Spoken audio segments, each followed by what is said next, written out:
The city was alive with the hum of Fashion Week, where every corner buzzed with models, designers, and photographers capturing the essence of style. Amidst this vibrant scene, renowned fashion photographer Adrian Cole prepared for what would become his final shoot.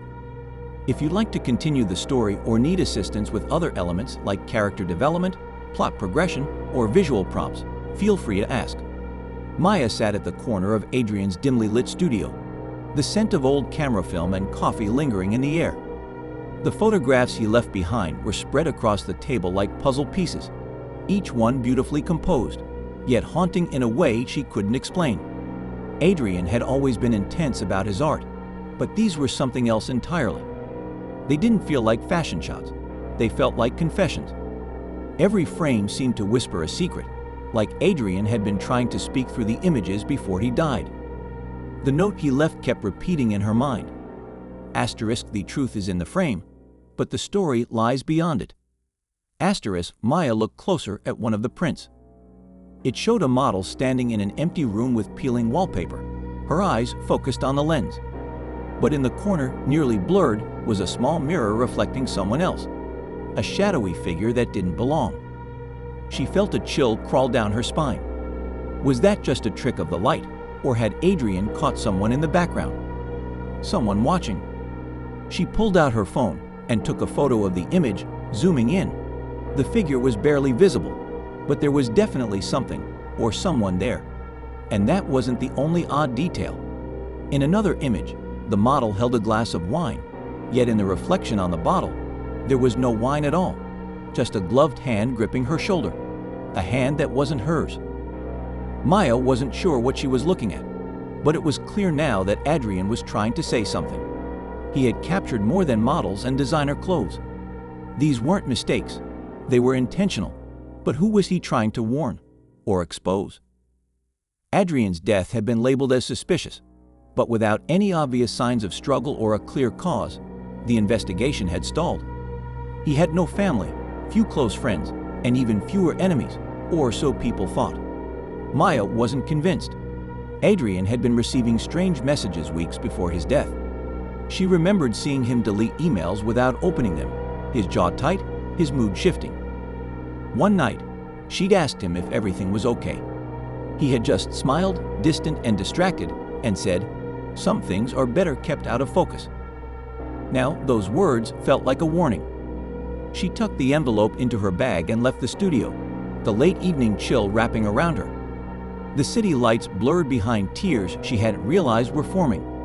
Adrian had been like a brother, her mentor, her safe space. She couldn't just accept that he was gone without knowing why. Her first stop was Adrian's apartment. He had always been secretive about his home life, but he had given Maya a spare key years ago in case of emergencies. She stood outside the building, hesitant, before unlocking the door and stepping into his quiet space. It was neat, minimalist, almost too clean. Adrian had been creative, but not Teddy. Something was off. She checked his desk. Empty drawers, no hard drives, no personal notes. His laptop was missing. So was his external camera drive. Only a few fashion books remained, lined up perfectly on the shelf. Someone had been here, and they'd known what to take. Her heart thudded harder in her chest as she sat on the couch, trying to think. Why would someone erase parts of his life? What were they trying to hide? She pulled out her phone and called the only other person who might know Elena, a model Adrian had worked with closely in his last few shoots. Elena picked up on the second ring, her voice tired. "Maya, have you noticed anything strange lately? With Adrian? Or after his last shoot?" There was a pause. I didn't want to say anything, but yes. The day after that final shoot, someone followed me. I thought maybe I was imagining it, but now... Maya sat up straighter. "Did Adrian talk to you about anything? Did he seem scared?" "Not scared, just distant. He asked me weird questions during the shoot, about people I'd worked with, about what I'd seen backstage at certain shows. I thought he was just being dramatic." "He wasn't," Maya whispered. "Elena, I think someone wanted him silenced." The line went quiet for a moment. "What do you need me to do?" "Meet me. Tomorrow. Bring everything you have from that shoot. Photos, notes, anything. Don't tell anyone." "Okay," Elena replied, then hung up. Maya leaned back, her thoughts spinning. She looked again at the note Adrian had written. Asterisk, the truth is in the frame. Asterisk, he left clues, but someone else knew it too. Someone who had already been through his apartment and wiped it clean. That meant they were watching. She didn't sleep that night. The next morning, Maya headed to the public library, one of the few places left where surveillance was minimal. She pulled out the photographs again, this time using the scanner to get high-resolution images. As she zoomed in on each corner, each reflection, each background shadow, she started to notice a pattern. There was a mark, a faint emblem that appeared in 3 separate images, carved into a wall, etched into a mirror, and painted on a distant door. It looked like an eye inside a camera lens, and in each photo where the mark appeared, there was also that strange, almost invisible figure lurking somewhere nearby. Maya searched the symbol online. Nothing came up. It wasn't part of any known fashion brand or collective, but it felt deliberate, like a calling card. She saved the scans and encrypted them on a flash drive. Just as she was packing up, she got a text from an unknown number. Asterisk, asterisk, stop looking, or you'll end up in the frame too. Asterisk, asterisk. Her fingers froze. The phone slipped slightly in her hand. Who was watching her? And how close were they? She stood slowly, glancing around the library. Everyone looked normal. Reading, typing, browsing shelves. But one person, a man in a gray coat sitting near the back, hadn't turned a page in 20 minutes. Maya walked out calmly, her heart racing, knowing now that the deeper she went, the more dangerous this was becoming. But she couldn't stop. Not now. Adrian's final shoot wasn't just art. It was a warning. And someone out there was willing to kill to keep it buried. Let me know when you're ready for the next part. Things are only just beginning to unravel. Maya didn't go home that night. She booked a room at a small hotel across town, paid in cash, and kept her phone on airplane mode. The message had rattled her, not just because of the threat, but because it proved someone was watching her closely, maybe even closer than she thought. Her thoughts kept looping back to Adrian, to the way he had acted those last few weeks. She had thought it was stress, maybe a creative block, but now she realized it was fear. Fear he had masked behind his usual calm, artistic charm. She kept the flash drive hidden in the lining of her bag. It was the only piece of evidence she had that hadn't been erased. The symbol, an eye within a camera lens, kept flashing through her mind. It meant something, and she was sure Adrian had discovered whatever it was. But if this was part of a larger cover-up, how deep did it go? And who else knew? The next morning, Maya met Elena at a small coffee shop near the edge of the city. Elena looked exhausted, her eyes darting to every person that passed by. She sat down with a manila envelope clutched tightly to her chest. "You weren't followed?" Maya asked, keeping her voice low. "I don't think so," Elena said, though she didn't sound sure. "I didn't sleep at home either. I stayed with a friend. I didn't want to risk it." Maya nodded and took the envelope. Inside were several contact sheets from the last shoot, unedited film photos, rough versions Adrian hadn't had time to go through. She flipped through them, her stomach tightening. In several frames, she noticed the same blurred figure, always near, never the same angle. And the symbol, again? "Did he ever mention this symbol to you?" Maya asked, pointing it out in one of the images. Elena shook her head. "No, but there's something else." She pulled out a folded paper and passed it to Maya. It was a printed email, anonymous sender, no subject line, dated 3 days before Adrian died. The message was simple. Asterisk, stop asking questions. You're not part of this. Asterisk. Maya looked at her. Adrian got this? He forwarded it to me. I think he was trying to tell me something. Maybe just in case. I didn't get what it meant then. Now they both did. They sat in silence for a few moments, the low hum of the cafe making everything feel too normal for the weight they carried. Elena, has anyone else from that shoot gone quiet? Maybe someone who was there stylists, assistants. Alina hesitated. The lighting tech, Marcus. He stopped answering calls. I asked around. No one's seen him since last week. That was the same day Adrian had died. Maya felt her chest tighten. Do you have his address? Yeah, but Maya. Alina's voice dropped. If someone really is behind this, you could be next. I mean, you already got that message. She left the cafe with Marcus's address scribbled on a piece of paper.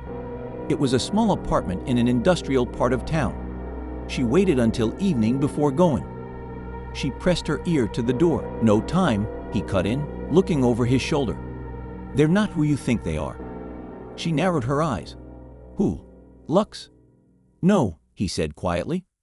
Worse, Lux is just a mask. The real group? They call themselves asterisk frame 1 asterisk. They control what people see and what they don't. Maya felt the weight of the words, frame 1. She'd never heard the name before, but something about it felt final. Marcus continued, his voice low and urgent. Adrian wasn't just taking photos. He was decoding them. Every shot contained data, embedded inside the pixels. He was using light frequencies to hide files. Names, transactions, locations. Maya's pulse quickened. That's what the drive is, hidden data. He nodded. But if they know you have it, they'll come for you. They already tried with me. I've been off-grid ever since. The only reason I found you is because Adrian set up a dead man switch. He programmed it to notify me if anyone accessed that drive after he died. Maya stared at him. And you didn't come sooner. I didn't think anyone would actually open it, he said honestly. I thought they'd destroy it. But you're still here. A part of her didn't want to trust him. But he was the only person who could confirm the truth. And if Frame 1 was real, if they were the ones pulling the strings behind Adrian's death, then she wasn't just dealing with a rogue brand. She was staring at a full-scale conspiracy hiding behind fashion, media, and power. They left the station through the service exit and made their way to an abandoned loft. Inside was a setup of old monitors, hard drives, and signal blockers. It wasn't glamorous, but it was safe, for now. Marcus took the flash drive and plugged it into a heavily modified laptop. Maya stood behind him, heart racing. What happens if they track this? I'm using a burner system, he said. No connection to anything. As the drive loaded, lines of encrypted data filled the screen. Maya leaned in. Can you open it? Marcus typed fast, breaking through firewalls, decrypting layers. And then images appeared. Not the ones Adrian had taken, but internal documents, flight logs, client lists, names of models, stylists, even journalists, people who had vanished or turned up accidentally dead. One document was labeled asterisk asterisk crimson archive asterisk asterisk. He clicked. Inside was a folder of blacklisted names, people flagged by Frame 1 as at risk of exposure. Adrian's name was at the top. So was Maya's. And Alina's. She stepped back, her stomach turning. They had us tagged. Marcus nodded grimly. They monitor influencers, creators, and anyone in the industry with access to behind-the-scenes information. They make sure the public only sees what they want seen. Every story that's gone missing, every expose that got buried. It's all them. Maya's thoughts spiraled. How far does this go? Everywhere, Marcus said. They don't just erase people. They replace them, control their media profiles, rewrite their narratives. If someone asks too many questions, they either disappear or they become someone else entirely. She felt her hands grow cold. Adrian had known. He had tried to fight it, not with words, but with art, with photography. His camera had become his weapon, and he hidden the truth in the only way he could. And now, she had to finish what he started. Marcus looked up. There's a backup server, a place where Frame 1 stores original files before they're deleted from the public net. If we can get in, copy that data, we can bring them down. Maya nodded slowly. Where is it? His eyes met hers. In the basement of the Lux flagship building, underneath their main showroom. Of course it was. The place where style met secrecy, where elegance masked corruption. They started making a plan, timing, access points, security systems. It all had to be perfect. One wrong step and they'd vanished before they even reached the door. But as they worked, Maya couldn't shake the feeling that someone was still one step ahead. Because as they discussed their entry strategy, one of the monitors lit up on its own. A live feed. Their faces. Right now. Maya stared, breath caught in her chest. They were already watching. And the final shot? It hadn't happened yet, but it was coming. And they were already in the frame. Let me know when you're ready for the story's climax. The truth is close. Too close to run now. Maya stared at the screen, frozen. The live feed showed her and Marcus in real time, from an angle she couldn't place. There was a camera in the room somewhere, hidden. Her pulse jumped. She didn't speak, didn't move, but Marcus already knew. He yanked the plug from the monitor, killing the image, but the damage was done. They had been found, and whoever had been watching now knew what they knew. "We have to go now," Marcus said, already stuffing equipment into his bag. "The backup plan. We trigger it." Maya didn't ask questions. There wasn't time. They grabbed the drive, the laptop, and every copy of the Crimson archive they had saved. As they slipped out into the night, the weight of everything they were carrying finally sank in. They weren't just holding files. They were carrying people's lives. The missing, the silenced, the erased. They were holding evidence of a system that had stayed invisible by design. The Lux building was just as intimidating as Maya remembered, polished, silent, towering above the city like it had nothing to hide. They entered through the rear service corridor just after midnight. Marcus had swiped a maintenance badge weeks earlier and used it to access the basement elevator. It clicked open with a soft chime, as if they were welcome. Inside the basement, the cold hit first. A temperature-controlled vault, rows of servers humming in quiet unison. The kind of place no one was ever meant to see. Marcus moved quickly, connecting the laptop to one of the main nodes. Lights blinked. A quiet tone confirmed access.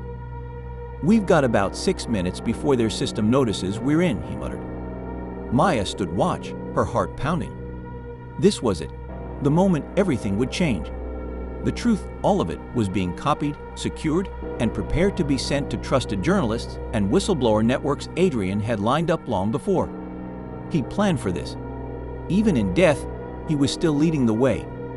Then the lights cut out. Complete blackness. Maya didn't move. She listened. A soft mechanical click echoed in the dark. The vault had locked. Emergency lights buzzed to life, casting a dim red glow across the room. The temperature dropped further. Marcus turned to her. "They know." Heavy footsteps approached from the far corridor. Maya grabbed the drive. "Get it out. Email the file to everyone on that list." "What about you?" "I'll buy you time." She didn't wait for him to argue. She ran toward the sound of the footsteps, ducking between server rows, her breath fogging the cold air. A figure appeared in the shadows, a man in a gray suit, clean-shaven, wearing a headset. "You should have listened," he said calmly. "You were warned." Maya backed away slowly. "You killed Adrian." "No," he replied. "He killed himself the moment he tried to turn the lens on us." She spotted something in his hand, a small transmitter. A trigger. Behind him, Marcus appeared silently, a fire extinguisher in hand. With one swift move, he brought it down hard. The man collapsed. The transmitter slid across the floor. "Let's go," Marcus whispered.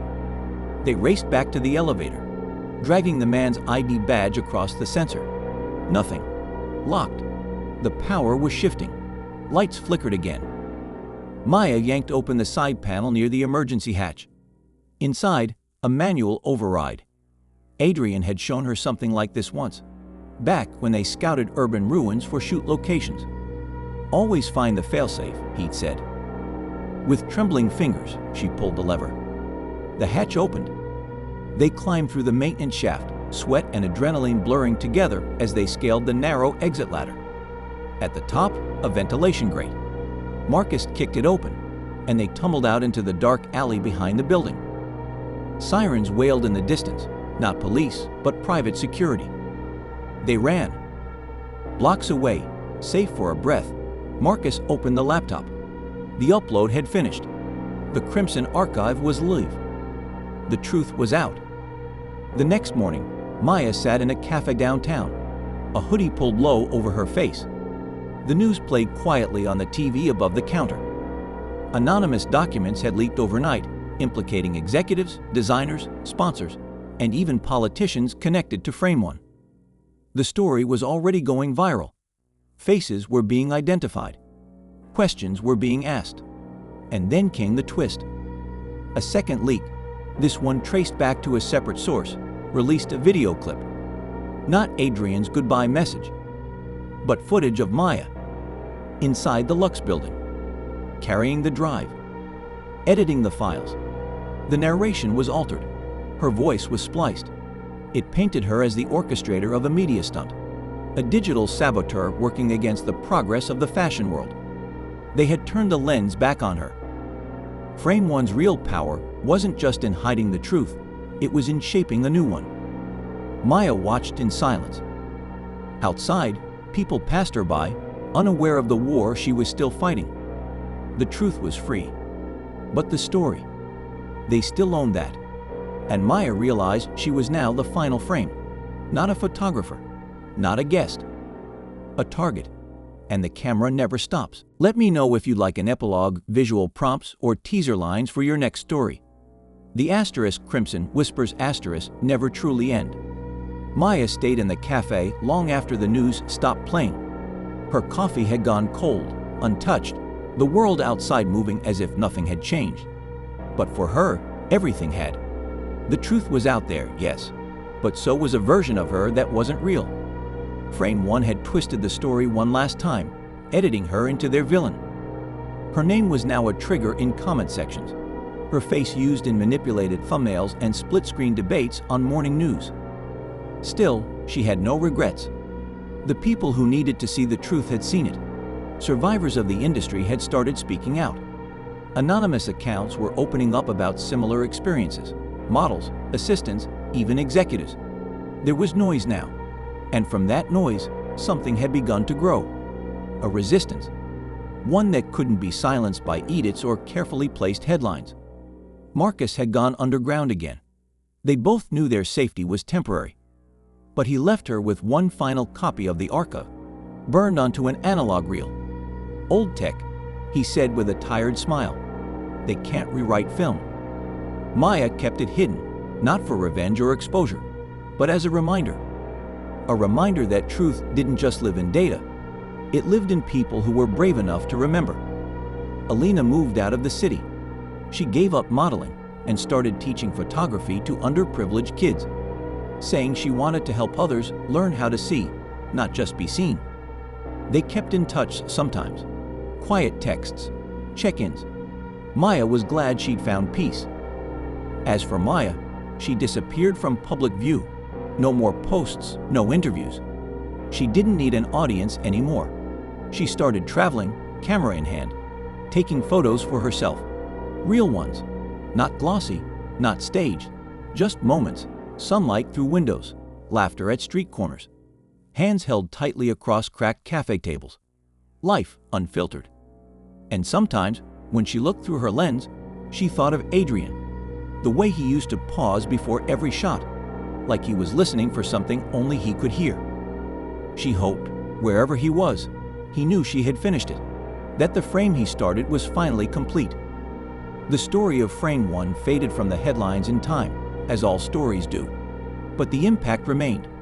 New laws were introduced. People became more cautious about what they believed, what they shared, what they ignored. The fashion world shifted, slowly, painfully, but it shifted. In the end, Maya realized something Adrian had tried to teach her all along, that the camera doesn't just capture truth, it challenges it. It dares people to look closer, to question, to remember. And when the world tries to rewrite the narrative, there's always someone out there with a lens pointed in the right direction. Thank you for watching this story from Asterisk Crimson Whispers Asterisk. If you found this journey as haunting and powerful as we did, don't forget to like, comment, and subscribe for more true fiction mysteries that blur the line between light and shadow. Until next time, keep your eyes open. Some stories are still waiting to be seen.